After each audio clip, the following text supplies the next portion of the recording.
Good morning. I tell you, I don't know how you chose to come to this seminar when you've got Eric Marandet speaking about the book, The Only Road North. I've been at the conference for 6 years now, and last year heard him twice, which meant I forfeited my opportunity to hear someone else. I highly, highly recommend, if you've not been able to hear Eric, to definitely go and get the book, The Only Road North, which is one of the most incredible, impacting books and riveting books that I have ever read. So it's been great to be here for 6 years and be able to hear speakers, and now to do the same thing and then to speak, and know that I'm privileged to be here, I'm honored to be here, I'm excited to be here. When I left San Antonio on Wednesday, I actually had to turn my air conditioner on in my truck because it was that warm and that humid. I was relishing the fact to get into crisp, clear, clean temperatures. Anybody else here who is a fan of cold weather as opposed to hot humidity? And some of y'all are thinking, I came from 14 below. This feels great to me. So I'm excited to be here to share experiences that I've had for the past 18 years investing my life in high school and college students. As Michael said, I've got 2 degrees in education from Texas A&M. One is in community health. I was going to go to physical therapy school, but after I flunked chemistry the second time, I didn't think that was an option. But I continued the degree and got a degree in health education, and then I got a master's degree in adult education. I got the master's degree because I didn't know what I wanted to do with my undergraduate degree. So I went ahead and just did the next step and got the master's degree. Then I went and got the master's degree and didn't know what I wanted to do, so I took the logical step and I moved home. And so I moved back home having no idea what I wanted to do, and a former teacher of mine, who is now a high school assistant principal, said, will you consider coming back into the classroom for 1 semester? And I said, and doing what? I said, I'm not certified to teach. And she said, become a substitute teacher. And I said, how much do you make? And she said, $48 a day. And I said, what do I have to do? She said, you have to go to 6 hours of class, you have to have a bachelor's degree, you have to take a test. I said, what kind of test? She said, a TB test. Well, I passed the tuberculosis test, and so that wasn't too bad. And I put myself in this position where I could become a substitute teacher. The reason she wanted me to come back for 1 semester was to see if or how high school students had changed. So I thought that wasn't a bad idea, because then I'd be able to apply that to my speaking career. So I went back into the high school classroom for what she and I thought would be 1 semester of substituting with high school kids at Marshall High School in San Antonio, Texas. And God had a different plan, and I ended up being in that position for 10 years. I got a whopping raise, though. Went from $48 a day to $60 a day. I got my own parking space. I got a faculty and staff shirt every year. Their colors are maroon and white, which I happen to be fond of, being a graduate of Texas A&M. And I got my own master key. I mean, what more could you ask for, having 2 degrees from a fine university? So I spent 10 years working with high school students as a substitute teacher. And imagine how many times the question got asked of me, why are you just a sub? And so many times people really didn't care about the answer to that. It was just a very demeaning question. Why are you just a substitute? And I got tired of answering that question. So I finally told people that I had 2 job interviews that didn't go very well. And because those 2 job interviews didn't go very well, I relegated myself to the status of being a substitute teacher. So then they would be real curious and ask about the job interviews. So I told them the first one was for a math teaching position. Do I have anybody here who is a math major? Anybody who likes math in the room? I told them the first one was for a math teaching position, and the principal and the head of the math department sat me down, and they wanted to know how I would effectively relate that subject to the young people in the classroom. And I said, well, to me, you have to put the subject matter into terms that high school students understand. And they said, okay, with math, then give us an example. And I said, okay, he's teaching her arithmetic. He said it was his mission. He kissed her once, he kissed her twice, and said, now that's addition. And as he added smack by smack in silent satisfaction, she sweetly gave those kisses back and said, now that's subtraction. Then he kissed her and she kissed him without an explanation. Both together smiled and said, now that's multiplication. Well, then her dad appeared upon the scene and he made a quick decision. He kicked that boy 3 blocks away and said, now son, that's long division. And I told him I didn't get that job. So then they would inquire about the second job interview, and the second job interview I told them was for a baseball coaching position, and this time the principal and the head of the athletic department and the head football coach sat me down, and they wanted to know how I would effectively relate that sport to the young men on the team. Now, do we have any baseball players, former baseball players in the room? Any baseball fans in the room? Well, what I told the principal and the head of the athletic department was that I explained baseball very carefully, therefore the young men had to listen very carefully, and that really confused them. They said, "What are you talking about?" I said, "The young men on the team have to listen very carefully because I explain baseball like this. You've got 9 guys in and 9 guys out to start the game. The guys are in or trying to go in and not make out, so when they come in, they don't have to go out. And the guys are out or trying to get the guys in and out so they can come in. So in a typical inning, the team will in us, and the first guy, it's an out, and he makes out, he comes in. The second guy, it's a go out, and he makes out, he comes in. Then the third guy, it's a go out, and he makes out, he comes in. And the team that's in goes out, and the team that's out comes in. So then the team that's in, it's out, is trying to get the team that's out's and out. Now, for purposes of clarification, if the team was in first, has scored the same amount of runs, the team was out first, and each has been in and out 9 times, you have to go into extra innings. That means the team is in first, back in, the team is out first, back out, and the game is not going to go much further. The 10th inning starts in a typical fashion. The team that's in, and the first guy, it's an out, and he makes out, he comes in. The second guy, it's a go out, and he makes out, he comes in. And the third guy, it's a go out, and he makes out, he comes in. The team that's in goes out, and the team that's out comes in. So then the team that's in, it's out, so trying to get the team that's out's and out. Now, if the first 2 guys in the team that's in go in and make outs, the third guy in the team knows that if he goes in and makes an out, he has to come in, his team has to go out, and the team that's out has to come in. So the third guy does not want to go in and make an out. So the third guy goes in and he hits the ball all the way out, and he runs around all the bases, and the team that's in goes out and carries him in. And those are the ins and outs of baseball. And I told him I didn't get that job either. So after making up those 2 job interviews, people never asked me again why I was just a substitute teacher. But I want to share with you the toughest assignment I ever had as a substitute teacher. The principal called me in and he said, "Cliff, we have an emergency. We have a teacher who has a mother who's very sick. He needs to leave immediately, and we don't think he'll be returning for the semester. We need you to cover his classes." And I said, "Well, who's the teacher?" And the principal informed me, and I said, "Do you realize what he teaches?" Probably the dumbest question I've ever asked. And he said, "I'm the principal. I know full well what he teaches. He teaches 5 periods of senior English." And he said, "I know you don't have a problem with the subject matter." And I said, "Mike, I don't have a problem with the subject matter. I have a problem with the timing." And he said, "The timing, but Cliff, it couldn't be much better. There are 2 weeks left in the spring semester." And I said, "Mike, therein lies the problem." He said, "I don't see the problem." And I said, "Then how quickly you've forgotten about a disease called senioritis." I said, "You want me to take over 2 weeks of 5 periods of senior English when these kids have checked out 2 months ago after spring break?" And he said, "You're the only one we feel can handle that. Will you take on the challenge?" And I said, "Yes." I want to take you back to that day in your life. For some of y'all, it was recent. For some of you, it was a little farther away. I want to take you back to the last day of your high school career. Senior English substitute, Mr. Dugosh, is here. And y'all have come into the room. I've checked the roll, and now I say, "Can you take out a piece of paper?" And they were like, "Most of us don't have paper." I said, "Well, we'll need to share or borrow." I said, "We can borrow some from the computer printer." I said, "You need to get out a pen, and now you need to put your name on the paper, and you need to number it 1 through 4. And then I made this comment. "You won't walk out of here today until you've turned this assignment in." And they were furious that a substitute on the last day of their high school career would have the nerve to give an assignment that was due by the end of the period. Well, as any good English teacher or substitute would do, they would write the prompt up on the board. And so I wrote three words: "I've learned that," up on the board. And I asked them to fill in the blank for me 4 times. I wanted them to give me 4 lessons that they had learned about life while in high school. I didn't want to know about lessons of chemistry or Spanish or calculus too, but lessons they had learned in life while in high school. And I share with you now my favorite. I've learned it's useless to make my bed every morning because I'm just going to get back in it later on. I've learned the policeman never pulls over the other guy when he speeds or breaks the law, only me. I've learned you can never get away with things even when your parents are out of town. I've learned a man is a man all of his life, but a woman is only sexy until she becomes a wife. I don't get it, and if you are offended, I want you to pay close attention to some of the other responses. I've learned that most people have to learn the hard way. I've learned that God is always there even when you're not. I've learned you always want the things you cannot have, and once you get them, they're not so great.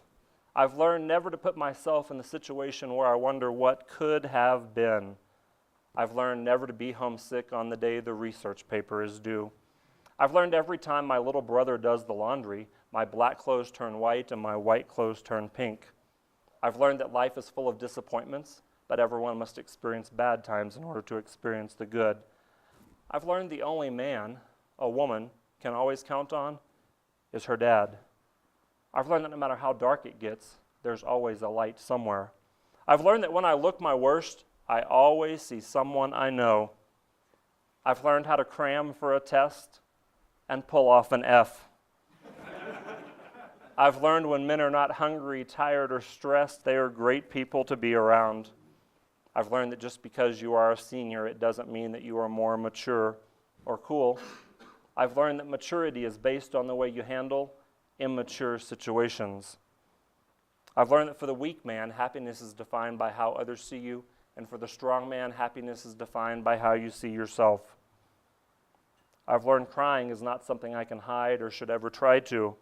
I've learned the faster you want the traffic to move, the slower it goes.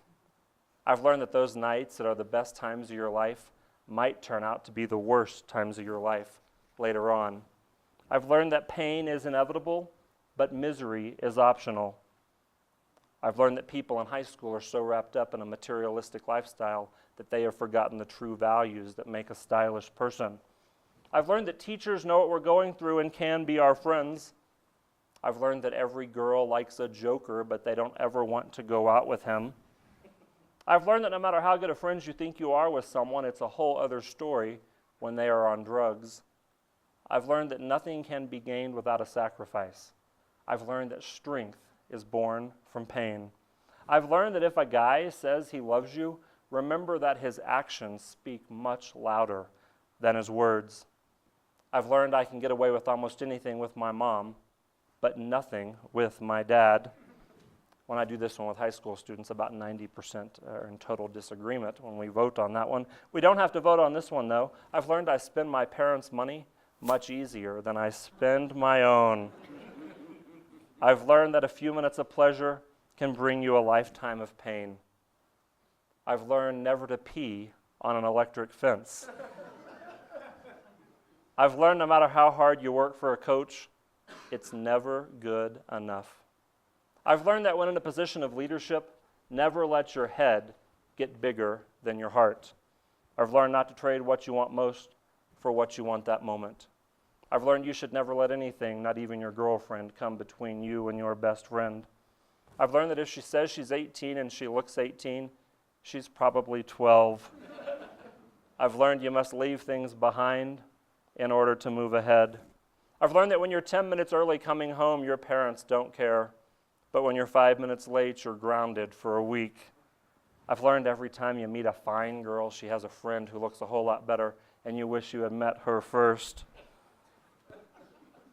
I've learned to ask God for only 3 things: His guidance, the courage to do His will, and forgiveness when I don't. They asked me to write my own, and I thought that was fair, and I came up with this. I've learned the size of your biceps, your tires, your stereo, or your car engine has absolutely nothing to do with your popularity or your success after high school. And my favorite, I've learned you don't know what you've got until it's gone. And all of those but one were written by high school kids on the last day of their high school career in an exercise that, when it was assigned, did not go over very well. And what it reiterated to me just over and over again is how much young people between the ages of 14 and 18 were learning about life. I'll share some of those observations with you today, and I'll share some of the encouragement that I've given to high school and college students. When I look back at the question, why were you just a substitute? I can go back to about a 2-month period. At the end of one semester, when 4 young high school guys came to me. One had seen his girlfriend drop to 98 pounds. He was positive she was anorexic. He approached her parents, the father, who was a medical doctor, and they refused to believe him. And he didn't know what to do. And he came to me. Had a young man come to me who had maintained his virginity but had been sexually active, and his girlfriend thought she had genital herpes. And he didn't know what to do, and he came to me. Had a young man come to me who had seen his girlfriend beaten by her father, and her arm had been broken in 2 places. He didn't feel like he could approach the situation as her father was in the United States Secret Service. He came to me. And I had a young man come to me the day after school was out just to tell me to have a good summer. And I could tell something wasn't right. I said, "Hey, what's going on?" And he said, "Nothing." I said, "No, really, what's going on?" And he said, "Nothing. I just came by to tell you to have a good summer." Well, this is the day after school is out. But he wouldn't go any farther, and so I simply took out a note card and I wrote one of my favorite quotes by one of my 2 favorite authors, Og Mandino. And I folded it up. And I said, "Keep this with you this summer. It might come in handy." And little did I know that he would read that quote before he exited the area in which I was, until I heard him sobbing. Heard him sobbing profusely. I went and took him out of this waiting area and brought him back into a conference room, and I said, "What is going on?" And he said, "Sir, what is big for me next year is that everybody is looking at me from all different colleges as a football recruit." And I said, "Well, I'm extremely aware of your prominence and who all is looking at you." I said, "That's 3 months away. Does it scare you?" And he said, "No." I said, "Then what's going on right now?" He said, "Sir, what no one knows is that in about 5 weeks I'm going to become a father." And he said, "You're the first adult that I've told. And right now I don't know how to tell those people in my life, like my parents and my head football coach. I'm way too scared." And we headed off campus and had about a 2-hour lunch. We talked about that. And when I look back at those 4 situations that came across my plate in a period of 1 semester, it gives me a pretty good idea as to why I was just a substitute teacher, making $48 a day. I don't think those young men came to me because they knew I would have the answers.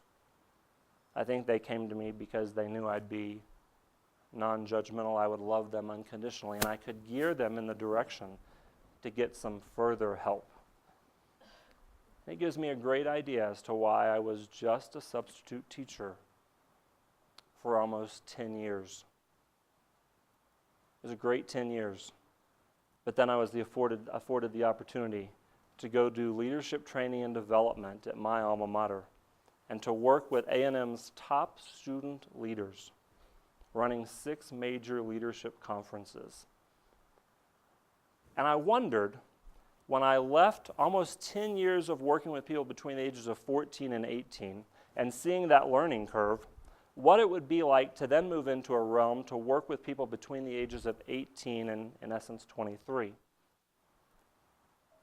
What I have assessed after doing a tour of duty with high school students and tour of duty with college students is that learning curve in college, to me, is so much steeper. College Station's not in the midst of any major metropolis. We're an hour and a half from Houston and 3 hours from Dallas, 3 hours from San Antonio, 2 hours from Austin. So most students came from several hours away. And what I've assessed by working with college students is that learning curve is so much steeper because you're taken out of a comfort zone that you've been in for 18 years and taken somewhat away from a support system that has surrounded you for those 18 years. And all of a sudden that learning curve skyrockets because so many of the things you were accustomed to, used to, and surrounded by were now removed and you were making your own decisions. Little did I know how much that learning curve would skyrocket until I got a phone call on the morning of November the 18th, 1999. For most of y'all, you have no idea what you were doing that morning, but about 4 that morning, my telephone rang. It was a sophomore cadet in the Corps. He said, "Cliff, I thought you needed to know that Bonfire has just fallen. The greatest tradition in the history of Texas A&M, in its 90th year, has now just collapsed." Here's what the San Antonio paper looked like the next morning, with a pile of logs with a freshman 17-year-old cadet trapped. We get off the phone, not knowing much information, but I promise you I can relay the next 24 hours of my life where that learning curve for everyone associated with the Texas A&M family skyrocketed because of the biggest tragedy in the history of the 123-year university. By the time the next 36 hours had rolled around, we had lost 12 students. From a student body of 45,000, we lost 12 students, 27 were injured. And you start trying to help 18 to 23-year-olds make sense of this, of parents, of former students making sense of something like this. And I think when I went to bed that night, along with 45,000 students and 250,000 former students and countless parents, you then assessed that night, in the midst of that tragedy, what was and what was not important to you. And all of a sudden you valued some things differently that night than you did the night before when you went to bed. There's no doubt in my mind that there are people in this room, there are stories that are being told at this conference of people who have suffered immeasurable tragedy in their life. When I'm speaking to young people, I realize that there aren't a large percentage of them who have, but everybody has experienced something. But maybe not to the magnitude that's caused you to seriously take a harsh look at your life to see what is or what is not important. Regardless of which side of that fence you sit on, right now I'd like for you to take a good look at what is and what is not important in your life. And so you have 4 index cards that are in front of you. I'd like you to number them on the top right-hand corner, 1, 2, 3, and 4. Number them on the top right-hand corner, 1, 2, 3, and 4.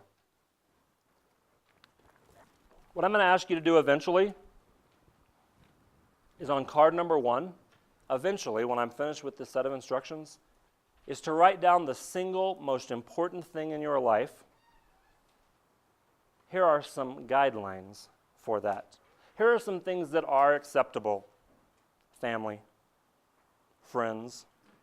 MCI used to have a calling plan called Friends and Family, and we're not a part of that, so you can't put those on the same card.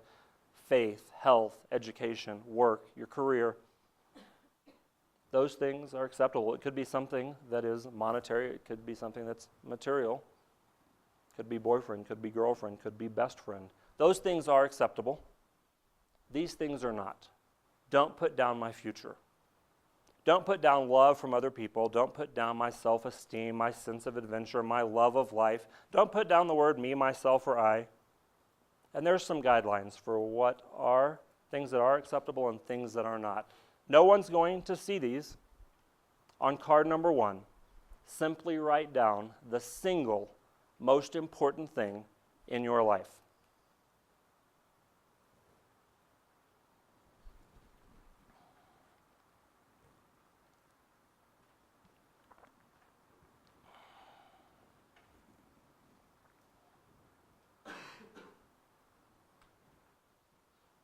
Card number 2.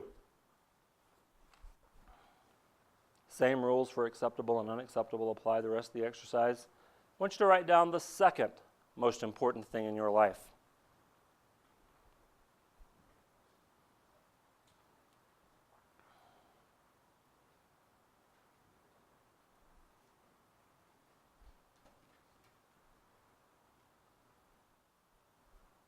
Card number 3, write down the third most important thing in your life.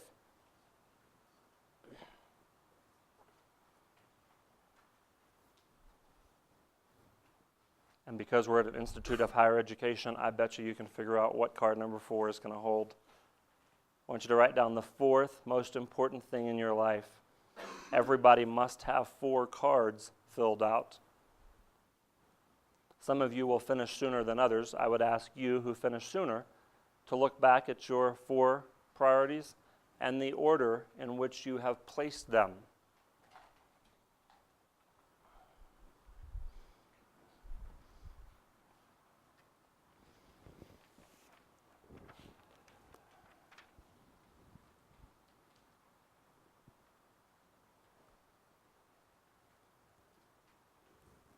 Again, crucial, everyone has 4 cards filled out.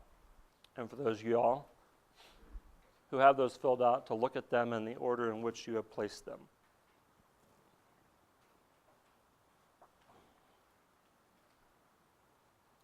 Anybody need more time?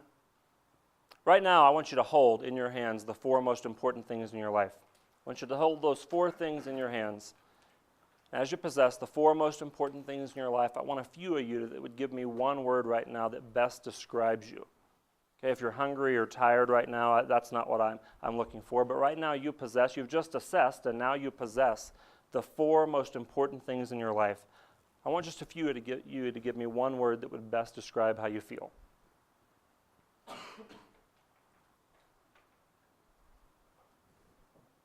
Go ahead. Unsure. Some people might feel confused. Some people might feel scared. Fortunate. Passionate? One more. Content. For the rest of the exercise, I'm going to ask you to distinguish between 4 emotions. Here they are. The lowest level on the scale is going to be discontent. Then content, happy, and very happy. Okay, so gauge that in your mind. Discontent, content, happy, and very happy. Right now, you possess the 4 most important things in your life, and I want to know which one of those 4 emotions best describes you. We're going to do that by a show of hands, and I need everybody to fit into one of those 4 emotional categories. Right now, you possess the 4 most important things in your life, and I want to know if you're discontent, content, happy, or very happy. How many in the room are very happy? Things couldn't get any better. Raise your hand. If y'all will raise them high, that would help. How many of you are happy?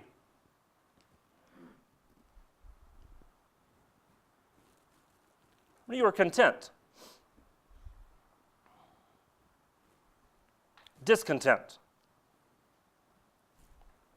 I want you to look around. I want you to look at card number 4 right now. I want you to look at card number 4, and I want you to place it face down because it is no longer a part of your life. Card number 4 is no longer a part of your life. In your hands, you should be holding the 3 most important things in your life. Based on that, I want to know which emotion best describes you. How many people right now are discontent? Raise your hand. Content.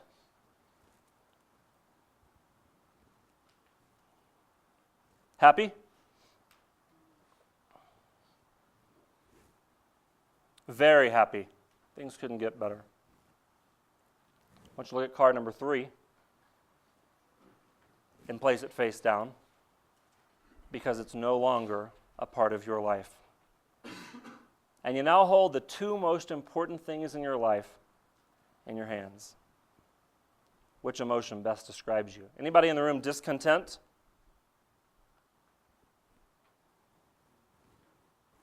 Content. Happy? Very happy. I want you to look at card number 2 and place it face down because it's no longer a part of your life.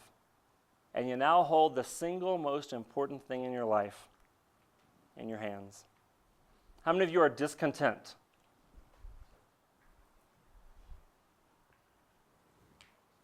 Content. Happy? Very happy. And now take a look at card number 1 and place it face down because it's no longer a part of your life. And now I would like several of you to give me one word that would best describe how you feel. Alone? Dead. Lost. Empty. If I asked you if you were discontent, you think that would accurately reflect the level of emotion? Or would it be much more severe than just being discontent? For most of you, it'd be much more severe. When I do this with high school students, two common words that come out are pissed off. I think high school students think that hyphen makes it a one-word answer. Suicidal. Obviously not good.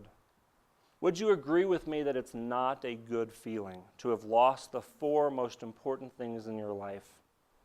Well, I'm going to be nice. And I'm going to allow you to bring one thing and one thing only back into your life. It's your choice. Card 1, 2, 3, or 4. Pick up the single most important thing in your life.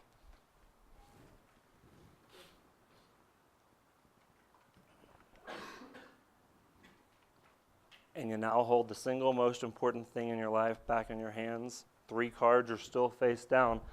I want to know which word, which emotion best describes you. How many of you right now are discontent? Raise your hand. Content.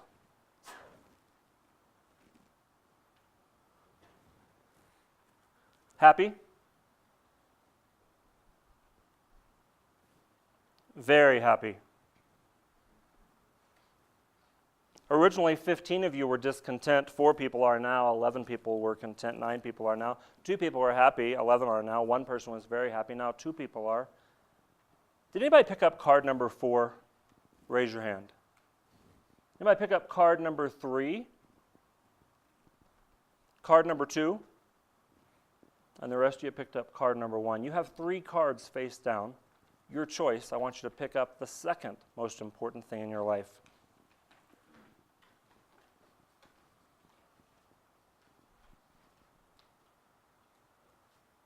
You now hold the 2 most important things in your life back in your hands. 2 are still face down.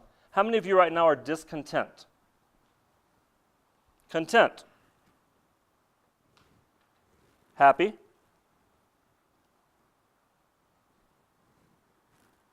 Very happy. Originally, 11 of you were discontent. 1 person is now. 10 of you were content. 5 of you are now. 4 of you are happy. Now 15 of you are. 1 person was very happy. Now 6 of you are. You have 2 cards face down. Pick up the third most important thing in your life.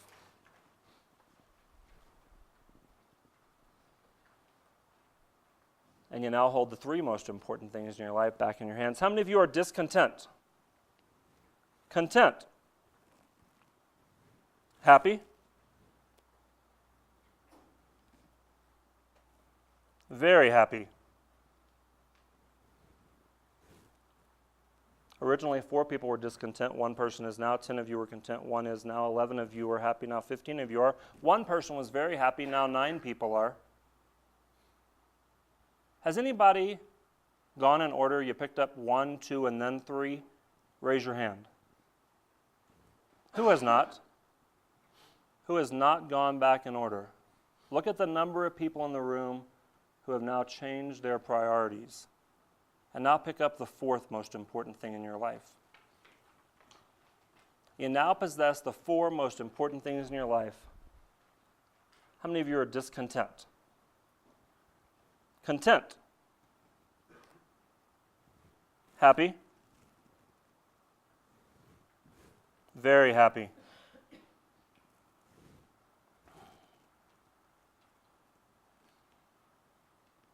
Originally, 1 person was discontent. No one is now. 8 of you were content. 1 person is now. 18 of you are happy. Now 7 of you are. 2 people in the room. 2 people. When you possess the 4 most important things in your life, originally 2 people were very happy. And now we multiply that number times 10. But they're the exact same 4 cards you just had 5 minutes ago. Why have the emotions changed so dramatically? Go ahead. You realized? Say it again. What it was like when you lost it. You realized what it was like when you lost it. Okay. Anybody else? Don't know what you've got until it's gone. Would you agree we live in a pretty fortunate society? Would you agree we lived in a pretty blessed society?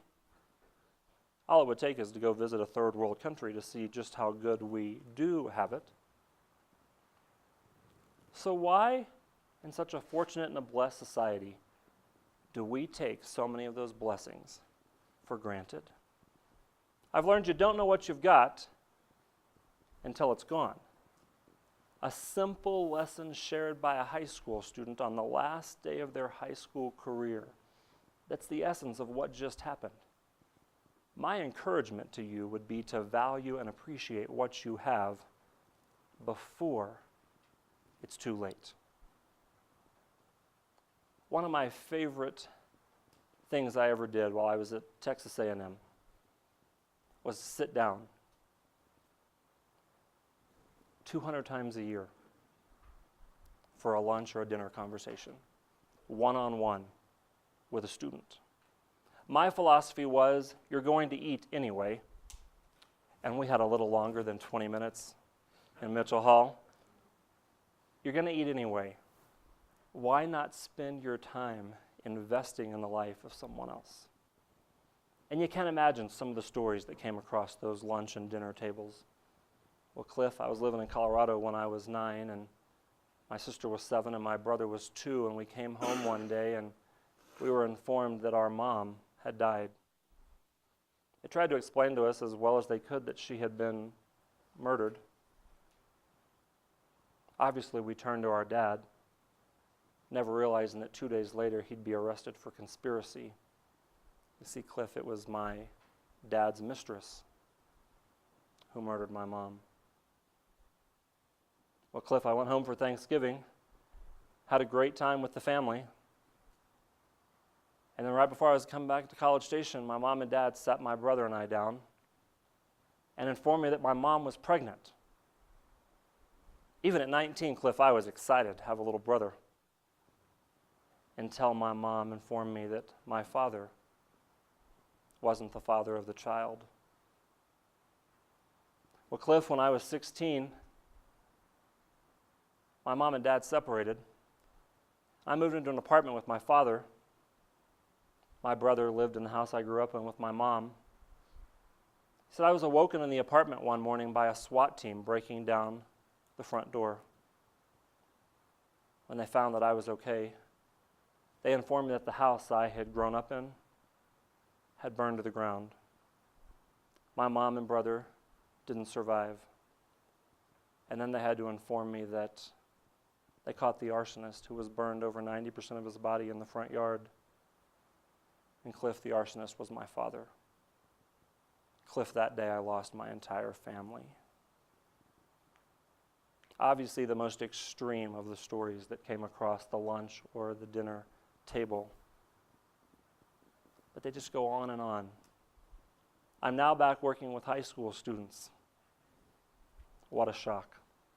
After 8 years of working with premier students at an incredible university, I'm now back working with high school students.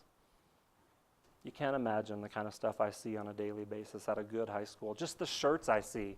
I'm up out of bed and dressed. What more do you expect from me?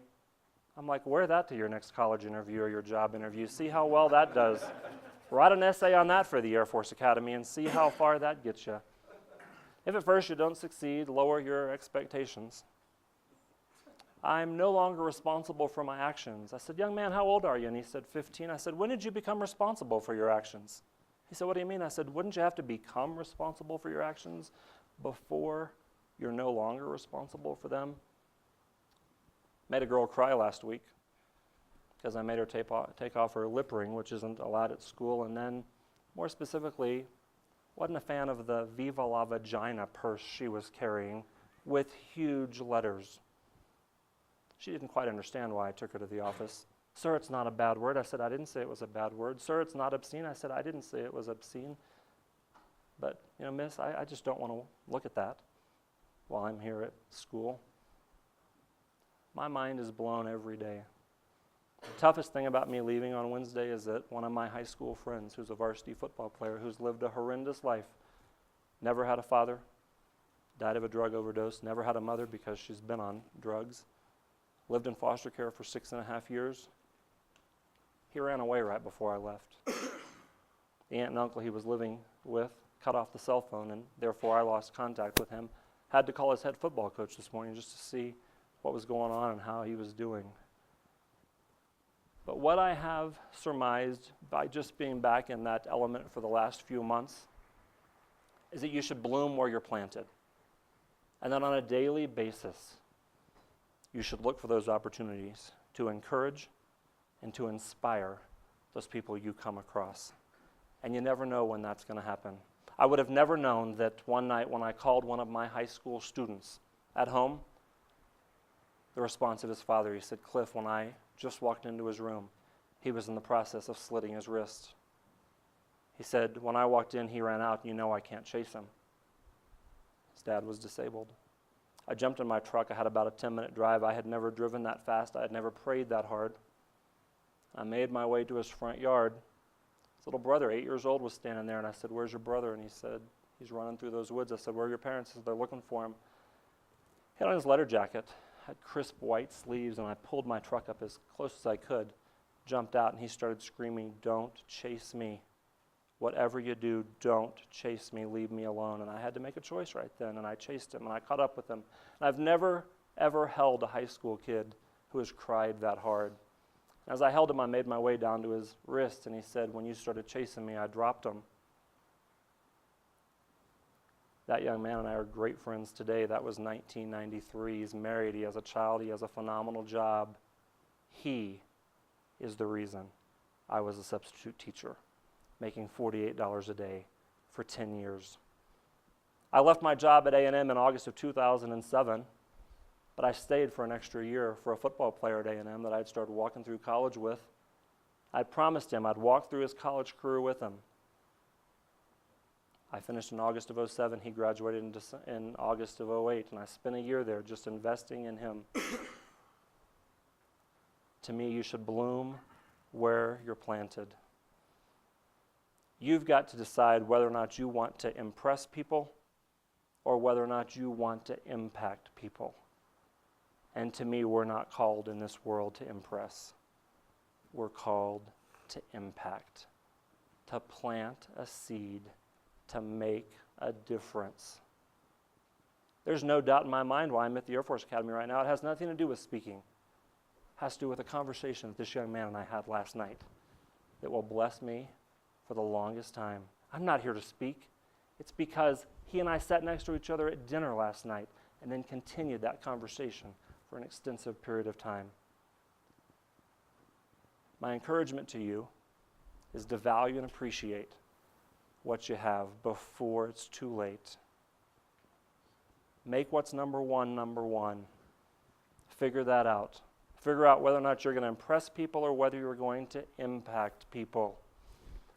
You see, this young man, in a picture that was nominated for the Pulitzer Prize, disturbed me tremendously when it was published in the paper, of a 17-year-old cadet who is mangled in between thousands of pounds of logs.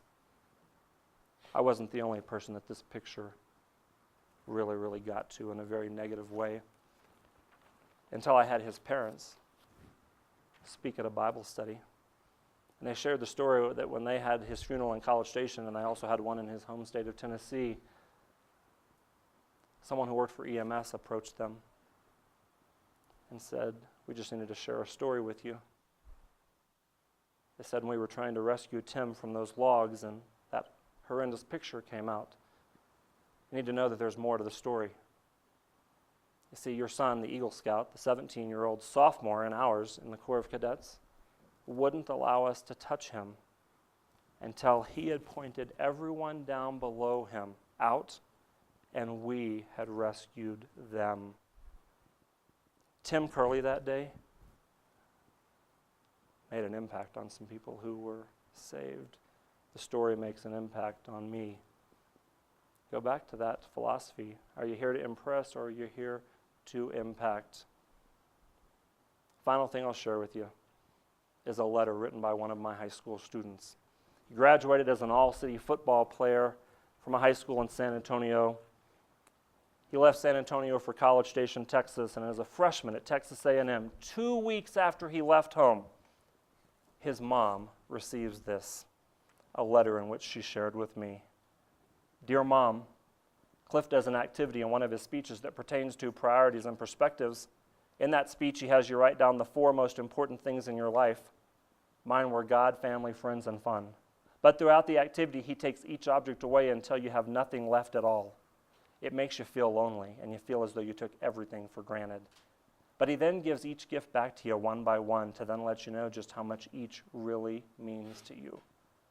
Mom, I've thought about you more these past 2 weeks than I have for probably too long. I've even dreamed about you on occasion. I miss you, and it's not until now away from home I realize how much you really mean to me. It's like you've always said to me that it will take something major to happen before I wake up. Well, I've woken up somewhat anyhow.